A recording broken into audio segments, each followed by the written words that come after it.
And hello YouTube, this is Thomas Judge back once again with another installment of my chronicling and my documentation of my retro game emulation journey. Today's episode is talking about sketchy plug and play devices, which is where I started, and to be honest, it's where I'd recommend you start.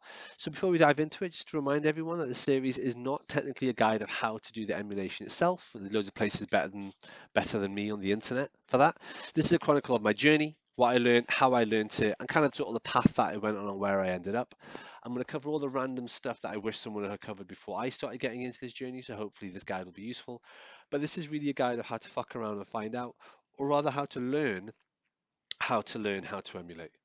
Standard disclaimer, I'm not going to be providing links to any ROMs at all. So, to start off with, let's see what happens if I decide to go on Amazon and I try to buy some sketchy plug and play devices. And so here we are on Amazon.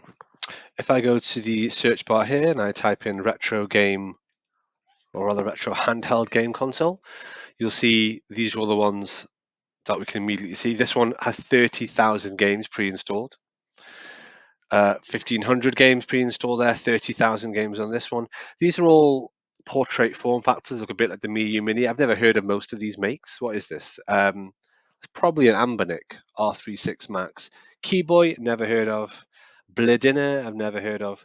These all look a little bit odd, but as you can see here, we've got 5,228 games there, very precise figure, and then so on and so forth. All you have to do is just Google it and you can find them. If I move up here and we have a look at retro handheld or just retro game consoles, these are now largely in kind of the plug and play Fire Stick kind of territory, like this one, retro game console stick, 20,000 games. This one's got 30,000 games. They tend to come with these controllers, which are like really cheap, janky controllers. They look a bit like a PS5 DualSense, but trust me, they are not. I don't even know what this console is. £70 open source Linux console. God knows how many games it has. 40,000 on that one, 40,000 on that one. Yeah, and so on. Again, just go on Amazon, let alone going on eBay, and you will find hundreds of these. Let's see if I can find one specifically for TV. And this is exclusively the plug and play ones. £25 for 20,000 classic games. And those ROMs will probably include stuff like Mega Drive, SNES, maybe even PS1 and things like that. Again, if you want to get ROMs, this is the place to get them from, I guess. If you look at this one, you can see it's got Amstrad, Neo Geo, just Amstrad and Neo Geo, it looks like, but 15,000, SG-1000, 15,000 games are on here already, and Amazon is just selling them as if it's all fine. I mean, ultimately, in terms of getting ROMs, this is a good place to start. But yeah, as you can see, we have all this here. So here's where you will start off getting your sketchy plug and play devices. No need necessarily to go to Alibaba, AliExpress, or even eBay. Amazon sells literally thousands of them, all with very dodgy builds of 20,000 games, etc., etc., etc. All right, there we go.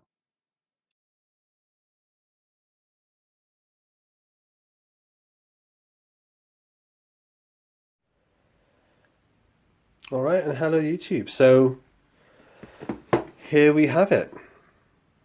This is the Super Console X Pro, and I bought this as part of my initial dive and foray into emulation. Hopefully there's already been like a bit of a preceding blurb in this video kind of talking that through, and obviously I'm going to talk loads more about it afterwards.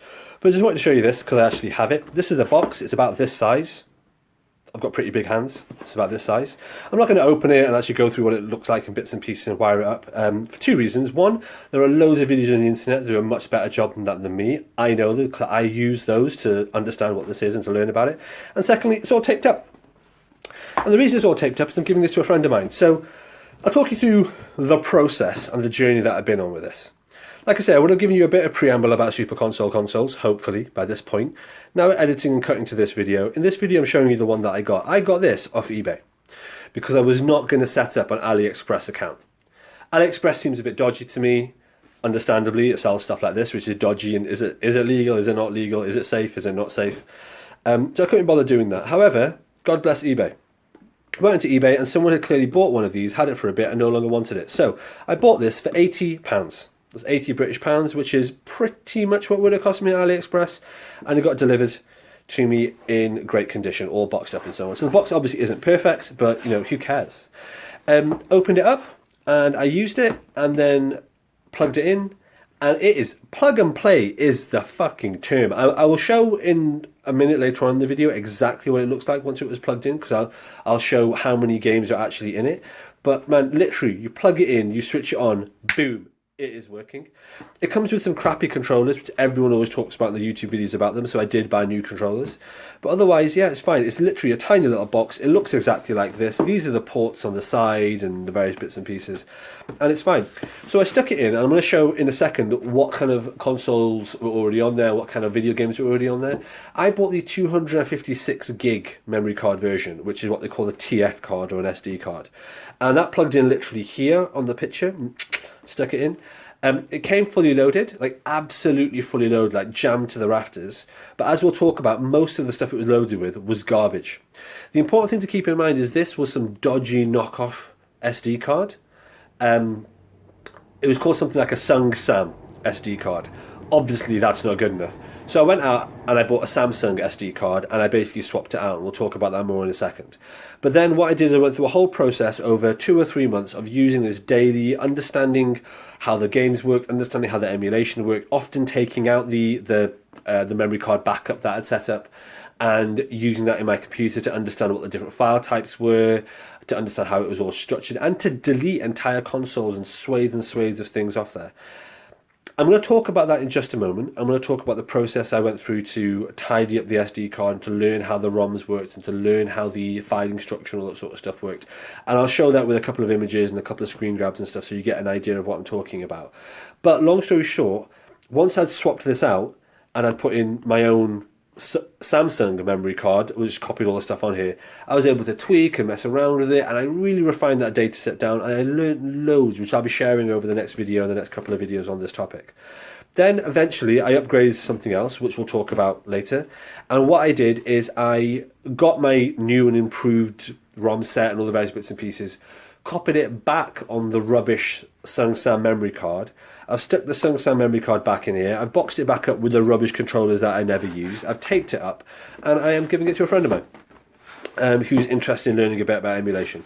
So what I said to him is that it would be brilliant just to kind of mess around with this and learn bits and pieces, which is what I'm going to do actually tomorrow. I'm going to give him this console. But with enough said, that was slightly vague, but it kind of like indicates that I have this, that I bought this, what I did with this, how I got it.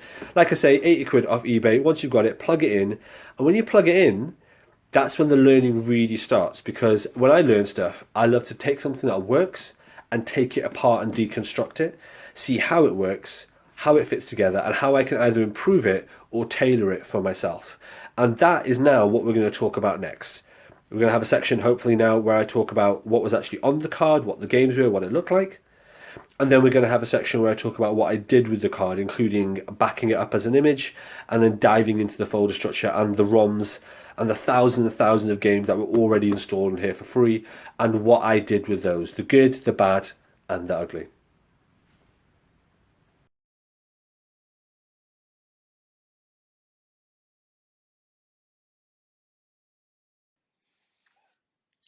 So there's a bit of random B-roll here. You can see what happened when I plugged that box, which I should have hopefully just shown you all box back up and tape back up.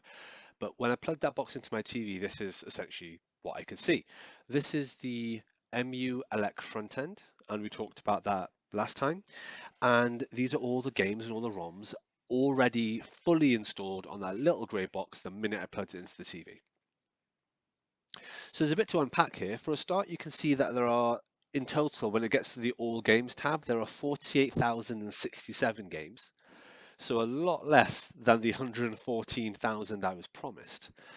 I'll show you in a second where that came from, but ultimately, it's worth noting that this is an MU-Elec front end using MU-Elec 3.9, so it's already way out of date. MU-Elec at the time of filming this is currently on, I think, version 4.7 or 4.8, so this is quite a lot of major revisions ago.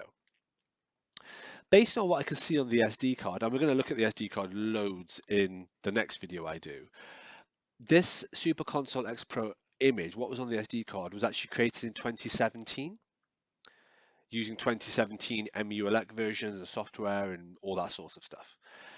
In addition, it's worth noting that all the games it has up on it are only up until mid 2010.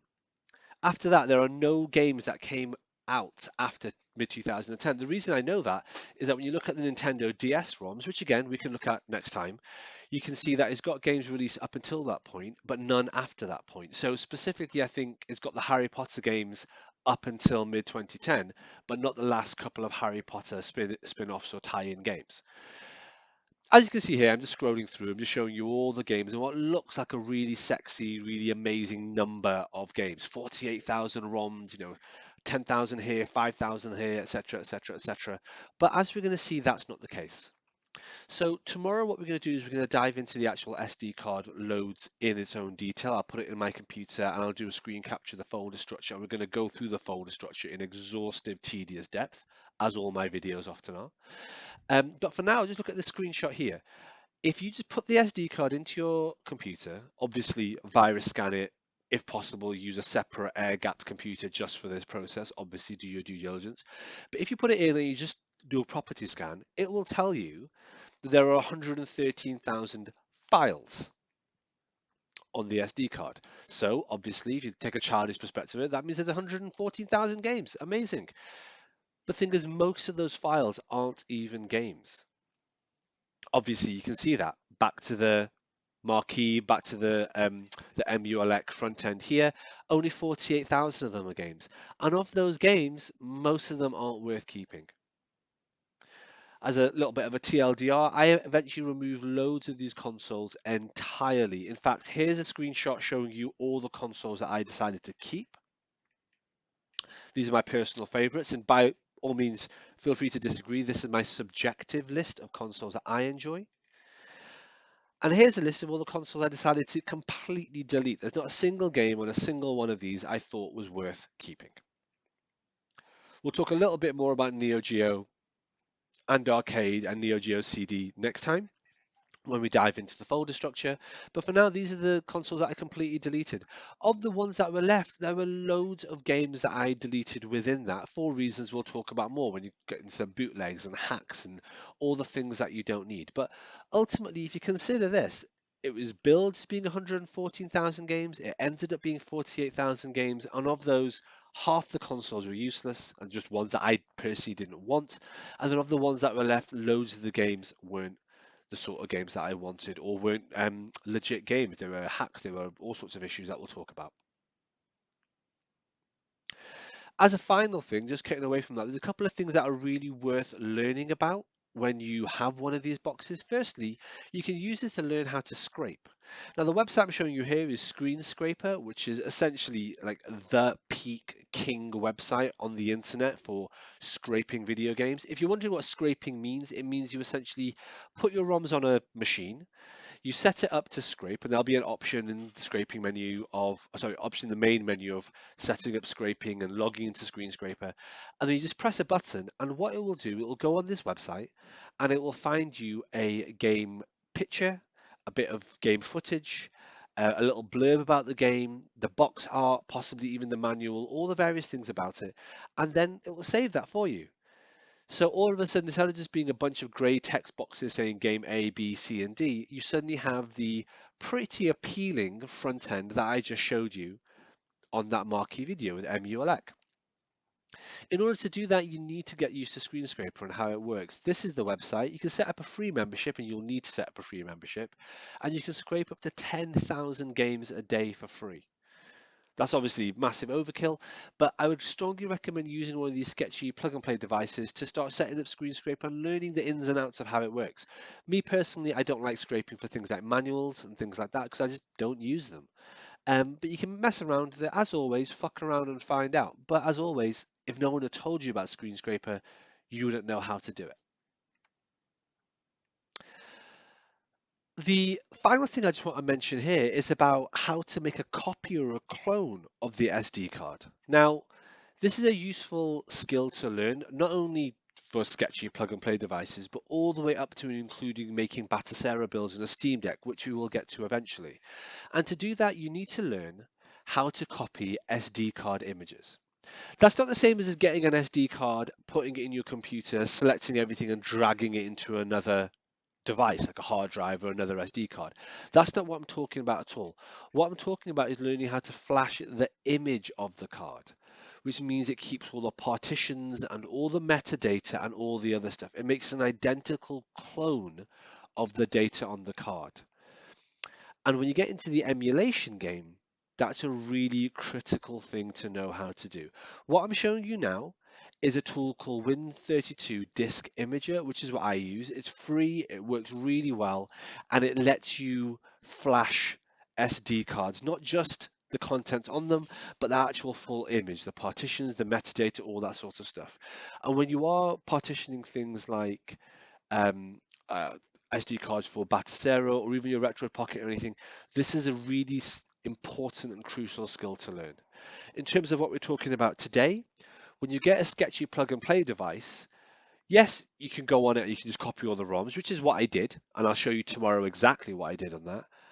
But if you want to make an identical clone of the card so you can put it in another identical device and plug and play, you need to learn how to flash the images. So I'm just letting you know this is what you need to go away to fuck around and find out with. Back to the front end here, you can see I'm just scrolling through. Like I say, this is a 2017 image that they've clearly been mass cloning or mass flashing across hundreds of thousands of SD cards as they've been selling these devices on Amazon. It was created in 2017. It uses Emulate 3.9 and it only has ROMs up to mid 2010. That said, it has got 48,000 ROMs on there, not the 114,000 items that they're pretending to have. So I guess the final question before we just finish off for today is, was it worth me doing this? The answer is yes. It was totally worth me using the Super Console X Pro. It's totally worth me buying it. And it was totally worth me learning how to fuck around with it because it was key to learning how to use Emulate, which meant I ended up learning how to use RetroArch. And Emulate was actually really crucial when I got a Steam Deck and I was using stuff like Batocera or previously when I used stuff like Emulation Station. Learning how to use a front end in a lot of detail, deconstructing it, pulling stuff apart, messing around with Screen Scraper, fucking around with the folder structure.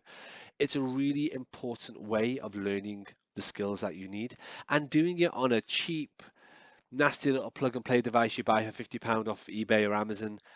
Absolutely harmless way to do it. What's the worst going to happen? It'll break. That's fine. It's a really low risk way of learning a lot of kind of messy, complicated skills. What I will also add is that it is genuinely as easy as it looks. I know when I spoke to people that know nothing about gaming, they're like, is it really that simple? Do you really just plug it in? And yeah, you do. It's literally plug and play. It could not be easier. And finally, this is an excellent and really easy way to get hold of a massive ROM library. So for all those people that have no doubt been pinging around in the comments going links to ROMs please or link ROMs when and things like that, usual kind of inarticulate simian idiocy that we get from bots and things like that on the internet. Whilst I'm not going to provide links to ROMs, what I will say is if you want them, go out and buy them. Just go onto Amazon and buy a machine that has loads of pre-installed ROMs and then stick it into your computer. Obviously, virus scan it, do your due diligence, but stick it in, you can access all your ROMs. And it's a good way to force yourself to learn the mechanics of folder curation. With that, what we're going to talk about in the next video is I'm going to do a lengthy breakdown of a screen capture of me going into one of these SD cards, breaking down all the bits and pieces and showing you all the rubbish I found on there and how I ended up refining and changing all of these ROMs into a really what ended up being kind of the base DNA for my own ROM library. Hopefully that'll be helpful. I haven't seen anyone else on the internet do it or really deconstruct or dissect one of these devices, so I thought, fuck it, why not? Hopefully you find this series interesting. Let me know your thoughts down below. Until next time, stay classy.